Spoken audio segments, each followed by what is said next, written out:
Hello! Today I'm going to tell you how you can use Instagram to easily crop your photos of your artwork so that they are nice, neat, and professional, and also how you can adjust the lighting and things like that a little bit as well. This is a really great tool to use. I love using Instagram to edit my photos. And I use it all the time. Even if I'm not going to post them on Instagram, I always use Instagram's editors because I have not found a photo editor that is as good as what Instagram has in there. And I'll show you why. So the first thing you need to do is open Instagram. So I have one here. This is kind of an example that I already did. But what you can do is go to this plus button down here to get your photo. Hi there. And there's my first take on this video. So I have this photo here. You can use this here to adjust the ratio of the cropping on Instagram. And what you're kind of looking for here is that if you get the sides of the border of the edges here as close to even as you can all the way around, that is what is going to kind of tell you that your ratio is going to be accurate. So this photo is a little bit too tall for the set ratio on Instagram, and that's one of the only downsides of using Instagram editors, is that they have this set ratio and it can't get any thinner. So this one won't be fully cropped without losing information, which is, just kind of have to deal with that a little bit. So if your photo is a little bit shorter but not quite a square, you can zoom it in a little bit to adjust that ratio. Or this is the point where if you have a landscape cropped photo, you can do this as well. You can see how it changed. It still kept this, longer ratio, and it just changed from the top to the sides. So I'll use this one since it's already the correct orientation. And let's see. I don't think this one, I don't know, maybe when it's on the side it'll be better. So we'll give this a go. I got it so that I have the border on this pretty even, and I'll just hit next. And when you hit next, it automatically brings you to this default editing page with all the filters. And don't use the filters. Just don't. There's way better editing that you can do. So just avoid using those. What you're gonna want to do is go down over here to edit. And so I'll go over there, and it has all these options for editing your photo manually, and these are amazing. My favorite tool is the adjust tool. So this is amazing. No other photo editing app for my phone that I found has where you can do all three kinds of adjustments. Most of them just have this middle one here. And so I love this because it's really hard to take a really straight on photo without getting any kind of skewing on the edges, as far as like over here and over here. So I love that I can adjust that on this. So I'll go ahead and start by bringing that top forward a little bit, so that what I'm looking for here is getting the edges all the way around parallel as much as possible and square. So I brought that up a little bit. I noticed that this could be brought forward a tiny bit, and maybe this is still a little off. So I just kind of adjust it until I get it as close as I can. Maybe a tiny bit this, maybe not, maybe just a little bit. And so I will still have to have a border on this. Maybe. Oh, it's pretty close. So then this is where you can kind of zoom in and crop crop off that background as much as possible. So that's where getting the ratio of the crop box is important to do when you're selecting your photo, because at this point you can't adjust it anymore. So that's pretty good. I think it's cropping off a little bit on the edges over here and over here, but I don't think I'm losing too much information, so I'm not really worried about that. I'm just happy that for the most part that background that I had on the photo is all gone, and it's just really nice and even. So I did a good job on this one of getting that ratio correct to where I was able to crop the photo to the edges without any issue, or without having to have any border or lose too much information. So there's that. So I'll hit done here, and now I can start adjusting the lighting in this. So I like to do brightness and just kind of bring that up a little bit. If I took it in a really dark setting, then I will take it all the way, but most of the time I avoid it. And then if your photo is washed out too, you can bring it down a little bit if it needs that, if that's what it needs. It just kind of depends. I've had photos that need all sorts of things one way or the other. So, but this one I'll adjust the brightness up a little bit. Hit done. I'll do a tiny bit of contrast. I usually try not to do this one too much, just because it can get it can be a little too much. To me, this feels inaccurate at this point to what the drawing is. There's too much contrast compared to the actual drawing. So what I really suggest doing when you're adjusting these sorts of lighting and quality adjustments is to have your artwork right next to your phone as you're editing, so that you can check that what you're seeing on your screen is accurate to what you're seeing in real life. Because taking photos can skew your artwork with the colors, because if you have like really warm lighting or really cool lighting, or it was dark or light, or just all sorts of things can kind of mess up your photo a little bit. Or if maybe it got a little bit blurry, sometimes you can fix things. Sometimes using structure can help if things are a little bit blurry, but you don't want to do this too much, because it can really make artwork look kind of crazy. So I usually try to avoid using structure. Warmth I only use, like I said, if the lighting is really warm or really cool. My lighting in my house tends to be really warm, so I will often take the warmth and cool my photos down a little bit.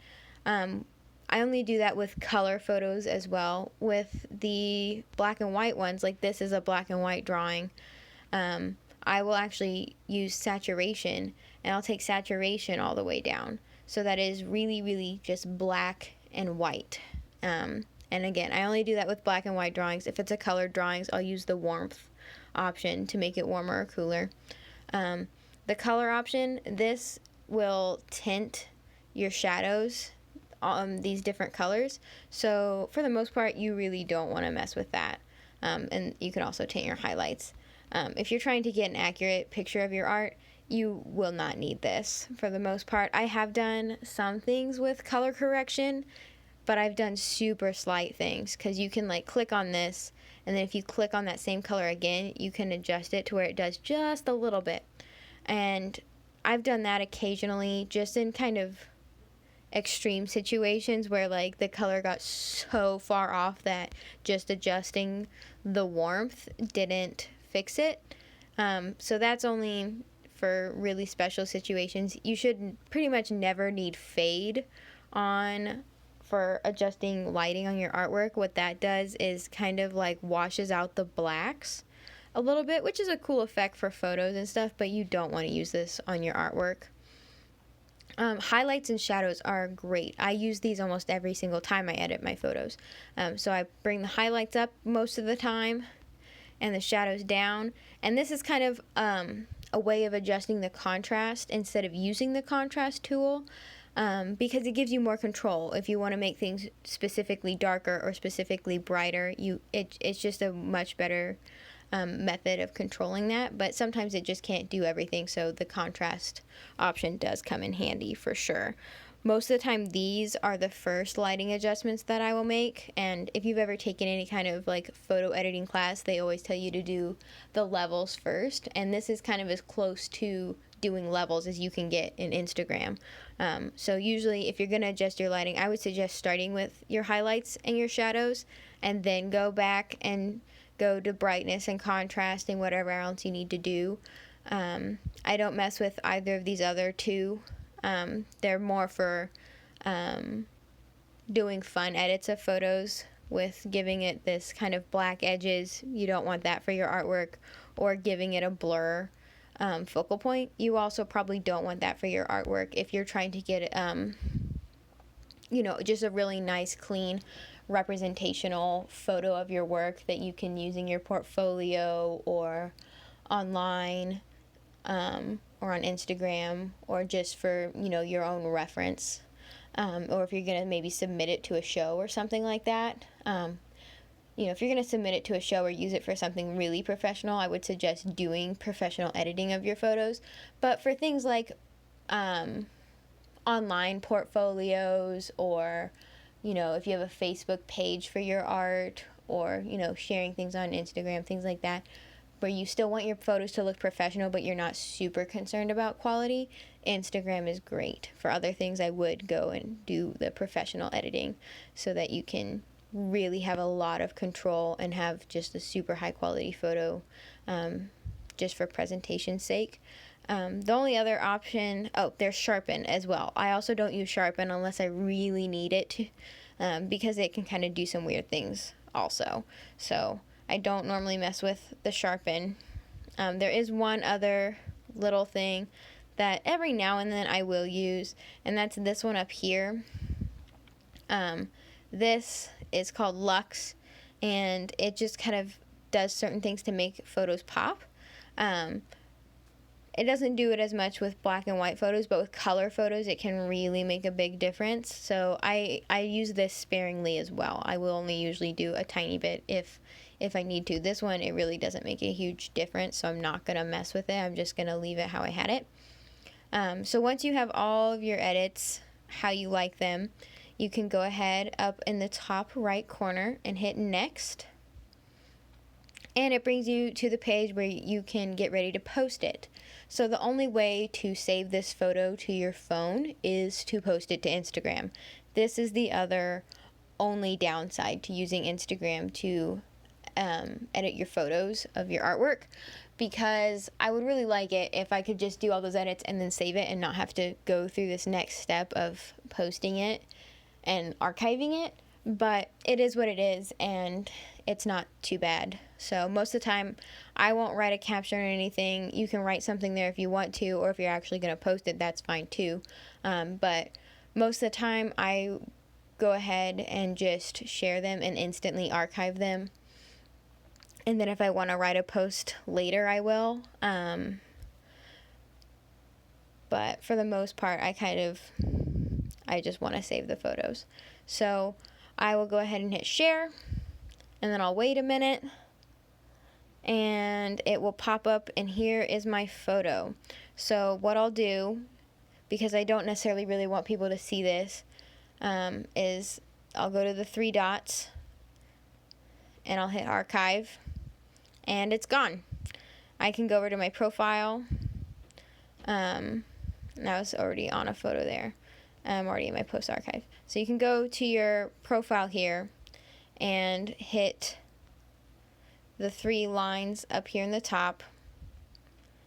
You can click on those and you can find your archive, and there it is. There's our photo. One thing I want to kind of point out is I did edit this vertically as well, because I was like, oh, I don't really care about this photo. I just kind of care about getting it done. But what it turned out that when I did it vertically, I had to leave a border here and here just because of the proportion of the vertical photo. But when I did it horizontally, the proportions fit better. So sometimes even if you have a photo or a piece of artwork that is portrait orientation, but you can't get quite the right ratio on Instagram to work, try editing it in landscape and see if you can get that border to go away, because then you can always rotate the saved photo later. So I'll show you where you can access the saved photos. So I have Google Photos here, and it automatically comes up just to my photos. I'll go over here to library, and I have an Instagram folder here, and here's my photo, and I can from here back it up to my computer. I can move it, I can do all these things to it, can print it if I was connected to a printer. I love Google Photos for that reason, that it automatically goes to my computer. I don't have to like do anything extra special to get it onto my computer. I can just log on to Google Photos from my laptop and download it from there, which is really super convenient and awesome. So there's that for you. So one last thing that I want to point out is that back in Instagram, when you go to add a photo, there is the option to do multiples, where you can, click several photos to edit. And this seems like it would be a really good idea if you had a lot of artworks that you want to edit, but I have to tell you that it's really not, because for several reasons. So for one, you can notice that once I selected multiple photos, the option to adjust the ratio is gone.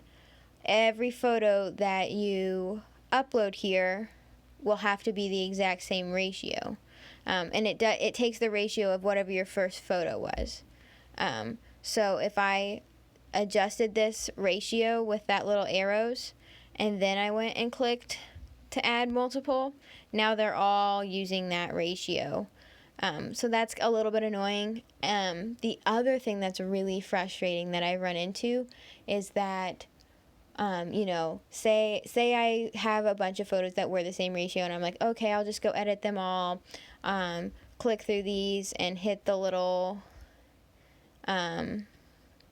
doohickey there to edit them individually, and I get all my edits really good and whatever. That's bad, but this is just an example, and I hit done, and say I edit all of these, and I'm like, yay, I just did all this editing work, and these all look awesome, and I go to next, and I go to post it, and it won't save them all. I have maybe had one time where it actually saved all of them. I don't know why I keep trying it. I think I just keep forgetting that it won't save all of them. But I'll kind of give you this example here. So it'll take a little longer for this to load. At least we can look at this cute little doggo while we wait. Okay, there it is. I'll go ahead and I'll archive this because some of those edits were really bad. I really don't want people to see that one on my profile.